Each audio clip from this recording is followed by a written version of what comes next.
हैं आप सब। उम्मीद है आप सब खैरियत से होंगे। This is your lecture number 7, chapter number 14, the struggle for independence. आज हम अपना चैप्टर नंबर 14 कंप्लीट करेंगे और इसके एक्सरसाइज क्वेश्चन नंबर 1 to 4 भी सॉल्व करेंगे। Okay, open your books, chapter number 14 and let's get started. आउज़ुबिल्लाहिमिनश्शैतानिर्रजीम, बिस्मिल्लाहिर्रहमानिर्रहीम। मैं पनाह मांगती हूँ अल्लाह की शैतान के शर से। शुरू अल्लाह के नाम से जो बड़ा मेहरबान नहायत रहम करने वाला है। हमने इंडिपेंडेंस का पढ़ा, फिर कांग्रेस और मुस्लिम लीग का पढ़ा। आज हम फिर सर सैयद अहमद खान के बारे में पढ़ा। आज हम इलामा इकबाल के बारे में पढ़ेंगे और कायद आज़म के बारे में। Allama Iqbal 1877 to 1938। Allama Mohammad Iqbal was born in Sialkot in the Punjab. Ilama is a title meaning great scholar. Iqbal was a brilliant student and he went to the UK to study literature at Cambridge University and to Lincoln's to study law. Allama Mohammad Iqbal Sialkot में पैदा हुए, पंजाब में। और इलामा जो है वो एक title हिताब है जिसका मतलब है अजीम स्कॉलर। इलामा इकबाल ब्रिलियंट स्टूडेंट थे। आप पहले यूके गए, वहाँ से आपने लिटरेचर पढ़ा कैम्ब्रिज यूनिवर्सिटी से, और फिर आप लंदन गए, वहाँ से आपने लॉ की स्टडी की। During his visits to Europe he went to Heidelberg in Germany, where he studied philosophy, and he also visited Spain, a country that had once been ruled by Muslims। ठीक है, उन्होंने Europe में Heidelberg जो है Germany में, वहाँ पर भी फ़िलासफ़ी पढ़ी, और इसके अलावा वो स्पेन भी गए, एक मुल्क जहाँ मुसलमानों की हुकूमत रही। The mosque at Cordoba greatly inspired Iqbal who The mosque at Cordoba greatly inspired Iqbal, who was already a notable poet. From 1908 onwards, Iqbal lived in Lahore. Though his marvelous poems written in Urdu and in Persian, Iqbal inspired the Muslims of the India। ठीक है, Cordoba की जो मौत थी उससे वो बहुत ज़्यादा इंस्पायर हुए। जो आप तो ऑलरेडी ही एक बहुत अच्छे शायर थे। 1908 में आप लाहौर में वापस आकर रिहाइश पजीर हुए। आप एक बहुत अच्छे शायर थे। आपने उर्दू और पर्शियन में पोइम्स लिखी जो कि मुसलमानों को इंस्पायर करती रही।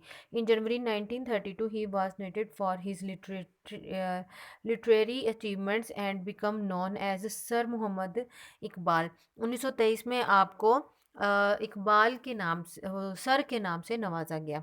He made Islam a living religion for many as he tried to revive the spirit which had once made Muslims successful।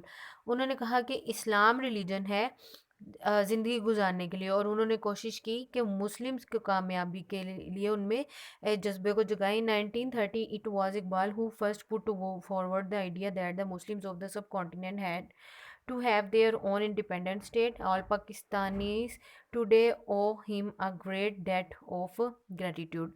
1930 में आप पहले इंसान थे जिसने ये कहा कि मुसलमानों के लिए एक अलग वतन होना चाहिए, आज़ाद रियासत होनी चाहिए। तमाम पाकिस्तान आज भी उनकी इन खिदमात को सराहते हैं।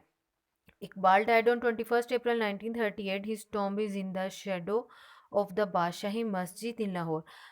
इलामा इकबाल 31 अप्रैल 1938 को वफ़ात पाई आपने, और आपका मकबरा बादशाही मस्जिद के ज़ेर साया लाहौर में है, साय में। Quaid Azam Mohammad Ali Jinnah 1876 to 1948। Mohammad Ali Jinnah is the father of our nation. Quaid Azam हमारी कौम के बाप हैं। He is known with affection and respect as Quaid Azam.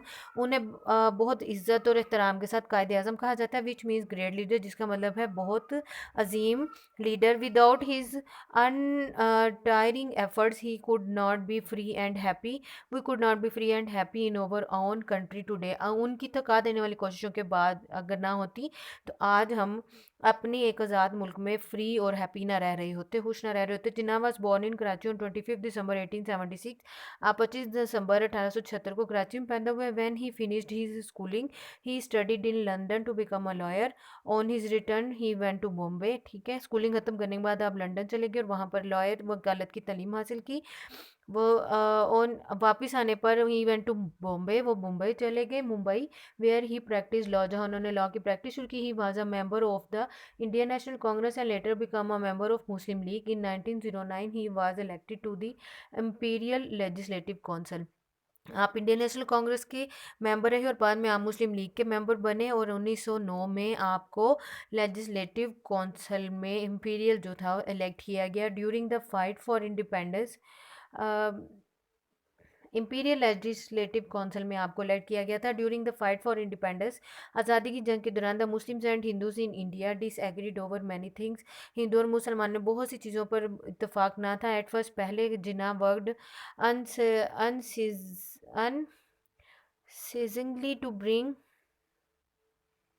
Hindus and Muslim closer together. पहले आप काम करते रहे मुसलमानों और हिंदुओं को करीब करने के लिए, उनमें इत्तेफाक पैदा करने के लिए, but he soon realize that the policies of the Hindus would not benefit the Muslims. After this, he devoted himself to defending and promoting Muslim rights and independence.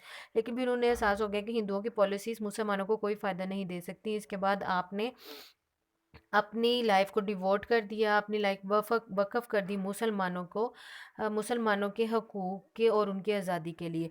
After many protest by the people and efforts by political leaders, the British finally agree to the independence of the सब continent.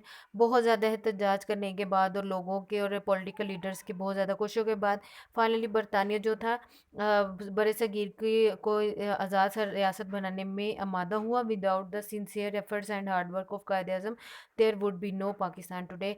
कायद आज़म के बहुत सख्त मेहनत और sincerity के बगैर पाकिस्तान आज ना बनता। कायद आज़म डाइड ऑन 11 सितंबर 1948।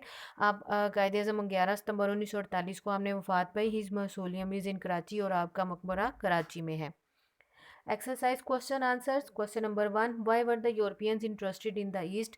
यूरोपियंस जो थे वो ईस्ट साइड में क्यों इतना इंटरेस्ट ले रहे थे। The Europeans were interested in the east because it is the land rich in spices, fruits, clothes of different colours and textures, fabulous ornaments and jewellery. Europeans जो थे वो इंटरेस्टेड थे इसकी तरफ क्योंकि यहाँ पर बहुत से मसाला जात वगैरह मौजूद थे, फ्रूट्स, कलर्स, मुख्तलिफ कलर्स के क्लॉथ और मुख्तलिफ किस्म का स्टफ़ और बहुत फैबुलस ऑर्नामेंट्स और ज्वेलरी वगैरह मौजूद थी। Who were the first European visitors to the subcontinent? When did they came here? बड़े सगीर में पहले यूरोपियन विजिटर्स कौन थे और वो कब आए थे। First European visitors to the subcontinent were Portuguese traders who arrived here during the 16th century.